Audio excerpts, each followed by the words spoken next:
అన్ని పార్టీలు ఒక్కొక్క రకంగా ఒక్కొక్క నాయకుడిని తీసుకొచ్చి మున్సిపల్ ఎన్నికలు ప్రచారాలు చేస్తూ ఉంటున్నారు. అయితే అదే మున్సిపల్ ప్రచారంలో బీజేపీ పార్టీ వాళ్ళు మాత్రం మహారాష్ట్ర ముఖ్యమంత్రిని పిలవడం జరిగింది. ఆయన ఇదే మున్సిపల్ ఎన్నికల సందర్భంగా మాట్లాడుతూ ఈ తెలంగాణ రాష్ట్రానికి గోదావరి నీళ్లు కావాలని గతంలో కేసీఆర్ గారి కొట్లాట గురించి ఆయన మాట్లాడడం కూడా జరిగింది. ఆయన మాటలు వింటే నిజంగా కేసీఆర్ గారు శాంతియుతంగా నీళ్లు తీసుకురావడం జరిగింది. ఎటువంటి గొడవలు పడకుండా, ఎటువంటి యుద్ధాలు జరపకుండా, ఇరు రాష్ట్రాలతోటి కొట్లాట పెట్టుకోకుండా కేసీఆర్ గారు తనదైన శైలిలో తాను చదువుకున్న మేధస్సు జ్ఞానంతో మహారాష్ట్రతోటి నీళ్ల ఒప్పందాన్ని ఏ విధంగా తీసుకొచ్చాడో ఈ వీడియోలో ఒకసారి తెలుసుకునే ప్రయత్నం చేద్దాం. అయితే ఈ మహారాష్ట్ర సీఎం దేవేంద్ర ఫడ్నవీస్ అతను ఏమంటుండంటే 2015లో తెలంగాణ సీఎం అయిన కేసీఆర్ గారు నన్ను కలవడం జరిగింది. అయితే మాకు గోదావరి నీళ్లు కావాలని అతన్ని అడగడం కూడా జరిగిందట. అయితే గోదావరి నీళ్లు మా తెలంగాణకు దొరికితే మా తెలంగాణ సుజలాం సుఫలంగా ఉంటుందనుకుంటే మాట్లాడాట. ఆ తర్వాత 25 ఏళ్లుగా మహారాష్ట్రకు ఆంధ్రప్రదేశ్కు గోదావరి నీళ్లు మాకు ఇవ్వండి అంటే మా ప్రాంతాలు కొన్ని మునిగిపోయేటట్టు ఉన్నాయి, మేము మీకు నీళ్లు ఇవ్వమనుకుంటూ గత 20-25 సంవత్సరాల వరకు వీళ్ళ యొక్క మాటల యుద్ధాలు, జగడాలు, లొల్లులు అవ్వకుండా జరుపుకుంటూ వచ్చిందట. ఎవరి హయాంలా? మేబీ చంద్రబాబు నాయుడు యొక్క హయాంలా, ఇక మిగతా కాంగ్రెస్ నాయకుల పెద్దల హయాంలా ఏపీకి గత 20-25 సంవత్సరాలు పట్టిందట నీళ్లు తేవడానికి. ముఖ్యమంత్రి హోదాలో ఉన్న కూడా ఈరోజు టీడీపీ పార్టీ అధినేత ఏమని మాట్లాడతాడు? హైదరాబాద్ని క్రియేట్ చేసింది నేనే, హైదరాబాద్కు నీళ్లు తీసుకొచ్చింది నేనే, నేను ఒక విజనరీ నాయకుడిని, నాకే మీరు చెప్పేటోళ్ళు అనుకుంటూ ఐఏఎస్ వాళ్ళకి వార్నింగ్ ఇస్తూ ఉంటాడు. ఒకడు ఆయన ఏమంటాడంటే ఆయనతోటే కాలేదు, ఒక నీళ్లు తీసుకురావడం 20-25 ఏళ్ళ లొల్లే జరిగిందట. అట్లాంటిది కేసీఆర్ సీఎం అయిన మరో సంవత్సరానికి 2016-15లో పోయి మహారాష్ట్ర ముఖ్యమంత్రితో మాట్లాడడం కూడా జరిగింది. అయితే ఆయన ఏమన్నాడు?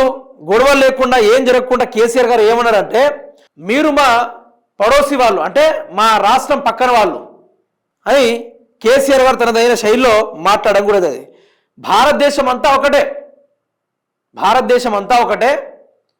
ఈరోజు మా రాష్ట్రంలో ఉన్న ప్రజలు, ఈరోజు దేశ ప్రజలు కూడా ఈరోజు మాకు నీళ్లు దక్కితే ఈరోజు పుష్కలంగా బ్రహ్మాండంగా ఉంటుంది మా వాతావరణం, మాకు నీళ్ళు ఇచ్చే కార్యక్రమాలు చేయండి, మీ ఏరియాలు కొన్ని మునగకుండా, మీ ఏరియాలకు ఏం ఇబ్బంది కాకుండా నేను మంచి ప్లాన్ పక్కడబందితోటి ఈ ఏరియాలో నేను కొన్ని ప్రాజెక్టులు కట్టుకుంటాను, దాని ద్వారా నా తెలంగాణ బాగుపడుతుంది, నా తెలంగాణ వ్యవసాయం బాగుపడుతుంది, నా తెలంగాణ వలసపోతున్న బిడ్డలు బాగుపడతారు, ఈరోజు ఆత్మహత్య చేసుకోవడం ఆగిపోతుంది, ఈరోజు ఏ వలసపోయిన రైతులు అయితే ఉన్నారో వాళ్ళే సుభిక్షంగా వ్యవసాయం చేసుకునేటట్టుగా ఉంటుంది, దయచేసి మాకు నీళ్ళు ఇచ్చే కార్యక్రమాలు చేయాలని అనుకుంటూ ఆయన తనదైన మేధస్సుతనంతో కేసీఆర్ గారు నీటి ఒప్పందాలను కుదుర్కొని రావడం కూడా జరిగిందన్నమాట.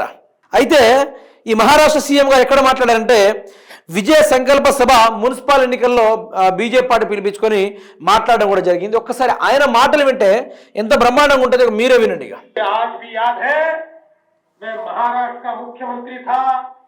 2015 में तेलंगाना के मुख्यमंत्री चंद्रशेखर राव साहब मेरे पास आए और उन्होंने मुझे निवेदन किया कि हमको गोदावरी का पानी दीजिए, गोदावरी का पानी मिलेगा तो हमारा तेलंगाना सुजलाम सुफलाम होगा। 25 सालों से पुराने आंध्र प्रदेश का और महाराष्ट्र का झगड़ा चलता था। महाराष्ट्र कहता था हम पानी नहीं देंगे क्योंकि हमारा गढ़चिरौली डूब जाएगा। आंध्र प्रदेश कहता था हमको पानी दीजिए। लगातार ये झगड़ा 20-25 साल तक चलता रहा, लेकिन पानी नहीं मिला।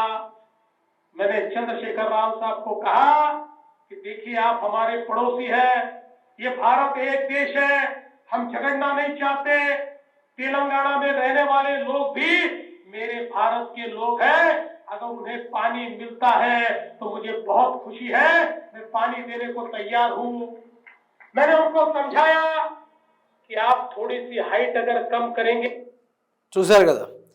అయితే ఈ లాస్ట్ కానీ మాట్లాడే మాటలు ఈయన గొప్పతనాల గురించి చెప్పుకుంటుండ కానీ అదే కేసీఆర్ గారు తనకున్న యొక్క ఇంజనీరింగ్ నాలెడ్జ్ తోటి, తనకున్న ఏ రాష్ట్రాలకు ఇబ్బంది కాకుండా ఆ గోదావరి జలాలపైన నీళ్లు నింపే విధానం కావచ్చు కానీ ఇవన్నిటి పూర్తి స్థాయిలో కేసీఆర్ గారు మహారాష్ట్ర సీఎం గారితోటి వివరించడం జరిగిన తర్వాత మాది ఇట్లా కొన్ని ఏరియాలు మునిగిపోయే అవకాశం ఉంటుంది కదా అంటే కేసీఆర్ గారు నేను ఈ ప్లేస్లో కట్టుకుంటే మహారాష్ట్రకు నిజంగానే ఇబ్బంది అవుతుంది, కానీ నేను అక్కడి నుంచి కొంచెం దిగువ ప్రాంతానికి అంటే కాళేశ్వరము, అన్నారం, సుందిల్ల బరాజ్ దగ్గర నేను ఈ ఏరియాలో కట్టుకుంటే ఎవరికి కూడా ఇబ్బంది ఉండదు, అక్కడి నుంచి అయితే మా తెలంగాణ రాష్ట్రానికి కొంచెం ఎత్తు ప్రాంతాల నుంచి డౌన్ ప్రాంతాలకు మళ్ళీ ఎత్తు ప్రాంతాలకు ఎక్కడానికి నేను గ్రావిటీ కెనాల్లో దోవుకొని రిజర్వాయర్లు నింపుకొని ఎత్తిపోతల పథకం పెట్టి అనుకుంటూ తనదైన స్టైల్లో విశ్లేషించుకుంటూ మహారాష్ట్ర సీఎంని ఒప్పించడం జరిగింది. అయితే మీరు ఇట్లా చేస్తానంటే నేను కూడా అగ్రి అవుతా అనుకుంటూ ఆనాడు 2015లో కేసీఆర్ గారు ఒప్పందాలు జరిపారు. కానీ ఈ టీడీపీ పార్టీకి కానీ కాంగ్రెస్ పార్టీకి కానీ 20-25 సంవత్సరాల నుంచి ఈ గోదావరి నీళ్లపైన మాకు నీళ్లు కావాలని ఒర్రుతుంటే ఈ మాటల యుద్ధాలే జరిగినాయట. ఒప్పించడం ఈయనకు సాధన కాదు, ఒప్పుకోవడం ఆయనకు సాధన కాదు. అందుకనే కేసీఆర్ విజనరీ నాయకుడు కాబట్టి, ప్రజల సంక్షేమం కోరుకునే కాబట్టి ఒక మంచి పనికి శ్రీకారం చుట్టడానికి కానీ ఆయన తనదైన నోటి వాక్కుతోటి మాట్లాడితే ఆ పని సక్రమంగా అయిపోయింది. అట్లా జరిగి తెలంగాణ రాష్ట్రం అభివృద్ధి అయ్యి ఈరోజు 3 కాలాల పంటలు పండించుకున్నంత పుష్కలమైన నీళ్లను కేసీఆర్ గారు గ్రావిటీ కెనాల్ తోటి, ఎస్ఆర్ఎస్పి కెనాళ్లతోటి, పెద్ద పెద్ద రిజర్వాయర్లతోటి, పెద్ద బాహుబలి మోటార్లతోటి, లక్ష్మీ పంప్ హౌజ్లతోటి అంతా లిఫ్ట్ ఇరిగేషన్ ప్రాసెస్ పెడితే ఆ నీళ్ళని ఆపి తెలంగాణ రాష్ట్ర ప్రజలకు ఇవ్వని చాతగాని దద్దవ ప్రభుత్వం ఈరోజు కాంగ్రెస్ ప్రభుత్వం. పటిష్టమైన కాళేశ్వరాన్ని బాంబు పెట్టి పేల్చి ఈరోజు ఆ నీళ్లను కాస్త చంద్రబాబు నాయుడు గారికి 20 సంవత్సరాల నుంచి వల్లగాలే చాతగాలే దమ్ము లేకపోయింది ఆ రాష్ట్రాన్ని ఉపయోగడానికి. ఇప్పుడు కేసీఆర్ ఫామ్ హౌస్లో కూర్చున్నాడు కాబట్టి దొంగదారిలో వచ్చి దొరదారిలో రాలే చంద్రబాబు నాయుడు, దొంగదారులం మొత్తం చరిత్ర దొంగదారే ఉంటుంది. దొంగదారిలో వచ్చి ఓ దొంగ సాయం కోరి తెలంగాణ రాష్ట్ర నీళ్ళని ఆ కాళేశ్వరం బరాజుని బాంబు పెట్టి పేలిస్తే ఒక పిల్లర్ కుంగిపోతే దాని పేరుతోటి బరాజులు మొత్తం లేపేసి కూలింది అది ఒక్కటే కావచ్చు. సుందిల్లా, అన్నారం పటిష్టంగానే ఉన్నాయి కదా, మరి అక్కడ ఆపి నీళ్ళు అందించే కార్యక్రమాలు చేస్తారంటే చేస్తలేడు. అయితే ఆ నీళ్ళంతా కిందికి వెళ్ళిపోతూ ఉంది. దాని ద్వారా ఇప్పుడు పోలవరం ప్రాజెక్టు కట్టుకుంటాడు, దాంతో నల్లమల్ల సాగర్ని కట్టుకుంటాడు, దాంతో బనక చెరువులను పుష్కలంగా కట్టుకొని తన రాష్ట్రానికి నీళ్లు తిప్పుకునే కార్యక్రమాలు చేస్తాడు. ఇప్పుడు ఏం చేస్తాడు ఈ మనిషి, దొంగదారికి వచ్చిన మనిషి, నేను వాడుకున్న తర్వాత తెలంగాణ నీళ్లు వాడుకోవాలంటాడు. కేసీఆర్ పెట్టిన నిబంధనలు ఏది, 2 రాష్ట్రాల ఒప్పందాల ప్రకారము తెలంగాణ వాడుకున్న తర్వాత మిగులు జలాలు మాత్రమే ఏపీ వాడుకోవాలన్నట్టుగా చెప్పడం కూడా జరిగింది. దీంతో ఓ ఇద్దరు దొంగలు పన్నిన పన్నాగానికి తెలంగాణ రాష్ట్రం మొత్తం మోసం కాబోతుంది. సుక్క నీళ్లు కూడా ఇప్పుడు కొన్ని నెలలు అయితే కాలువ నమ్ముకొని వేసిన పొలాలు కావచ్చు, మొక్కజొన్న కావచ్చు, మొత్తం ఎండిపోయే అవకాశం ఉంది, మొత్తం తడారిపోయే పరిస్థితి ఉంది. ఈ తీరుగా జరుగుతూ ఉంది. అయితే మహారాష్ట్ర సీఎం వచ్చి కేసీఆర్ గారి గొప్పదనం గురించి చెప్తా ఉంటే దాన్ని మించిన గూస్ బంప్స్ ఎక్కడైనా ఉంటాయా? అది బీజేపీ సభకు వచ్చి కేసీఆర్ గురించి ప్రచారం చేశాడంటే అంతా ఇంత ముచ్చట కాదు. ఇది ఘోరమైన పరిస్థితి. అది కేసీఆర్ గారి చరిత్ర, అది కేసీఆర్ గారి నీళ్ళ కోసం కొట్లాడే విధానం, అది కేసీఆర్ ప్రజలపైన చూపించిన ప్రేమ, అది కదా కావాల్సింది. మరి ఇవన్నీ ఉద్దర వ్యవహారాలు ఎందుకు, ఈ ఉద్దర కథలు ఎందుకు, పనికిరాని వ్యవహారాలు ఎందుకోసము? రేవంత్ రెడ్డి ఏం చేద్దాం అనుకున్నాడు? రేవంత్ రెడ్డితో అయ్యేదేంది? రేవంత్ రెడ్డితో ఒరిగేదేంది? ఏమైనా ఉందా అంటే ఎక్కడ కూడా ఏది లేదు.